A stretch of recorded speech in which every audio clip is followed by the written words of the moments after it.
Welcome to the Legacy Crusaders YouTube channel. This is Benji, and on this episode of Ask Judgeman, we're going to see how to use the Fast Effects timing chart to abuse Borreload's effect that cannot be responded to. The relevant effect of Borreload Dragon that we're going to be concerned with is his quick effect. You can target one face-up monster on the field, it loses 500 attack and defense. Your opponent cannot activate cards or effects in response to this effect's activation. That we're going to be able to use in conjunction with the Fast Effects timing chart that you can find at yu-gi-oh-card.com in order to avoid those cards. So let's take a look at why that works. So if we start off by talking about cards that activate when a monster is summoned, such as Bottomless Trap Hole or Torrential Tribute, we can try and see why this works. So we're going to assume that you're in the main phase and you're going to special summon or link summon Borreload Dragon by using 3 or 4 monsters. This, if we take a look at the Fast Effects timing chart, starts in this blue box on the left. Turn player takes an action that does not start a chain, assuming you are summoning Borreload on your own turn without a card effect. After that, we proceed to the yellow box, which says, does this activate a trigger effect?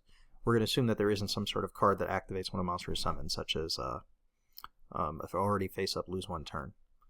After that, we're going to proceed to box B, which means the turn player can activate a fast effect. And as the turn player, summoning a Borreload Dragon using appropriate materials, you have the option to activate the effect to reduce the attack of a monster on the field by 500. Your opponent cannot respond to this effect. So when they don't, we proceed down this green arrow, which says chain rules, build and resolve the chain. So we build and resolve the chain. After the chain resolves, we'll return to the yellow box. Now, the yellow box is going to be irrelevant because there's not a trigger on the field that's going to occur at the resolution of that chain. But by doing that, we've prevented your opponent from activating Bottomless Trap Hole or Torrential Tribute, because this is now the chain that occurs at the resolution of that chain, and that chain was the appropriate timing to activate the Bottomless Trap Hole or Torrential Tribute. Now that we've already resolved that chain, we are no longer in the appropriate timing to activate either Torrential Tribute or Bottomless Trap Hole, so this is how we get around that. Let's take a look at how this can be used to get around Mirror Force and Sakuretsu Armor and cards of similar properties. Alright, assuming that we've already had our Borreload Dragon summoned to the field and we weren't concerned about getting Torrential or Bottomless, perhaps it's not a big part of the format, Borreload Dragon's on the field, you're going to enter the battle phase, and you're going to take an action that does not start a chain again. So we're going to start in the left side box once again.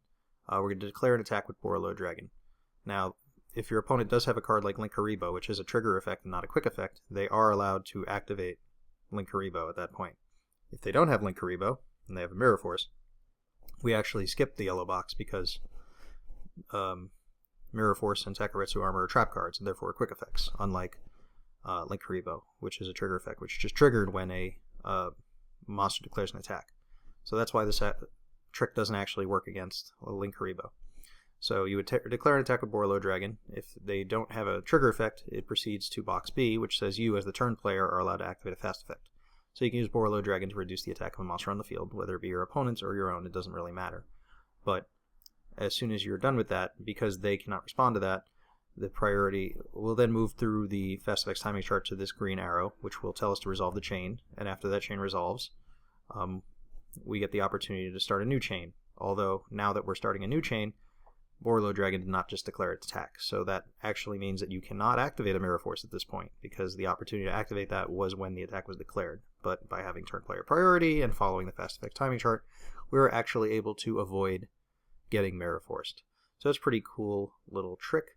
It actually comes from an idea that I saw, that I heard about using Sky Striking multi-roll to make it so your opponent cannot actually respond to your spell cards. So what you could do is, if you activate Sky Striking multi-roll and send a card on your field to the graveyard to make it so your opponent can't activate cards in response to your spell card, you can actually avoid getting Droll and Lockbird after using Engage. So the combo, I think it was Joshua Schmidt video, you activate multi-roll, send the card to the graveyard, activate Engage to search Hornet Drones, and as the turn player of the resolution of the chain, your opponent wants to activate Droll and Lockbird, but you have turn player priority, so you can activate Hornet Drones.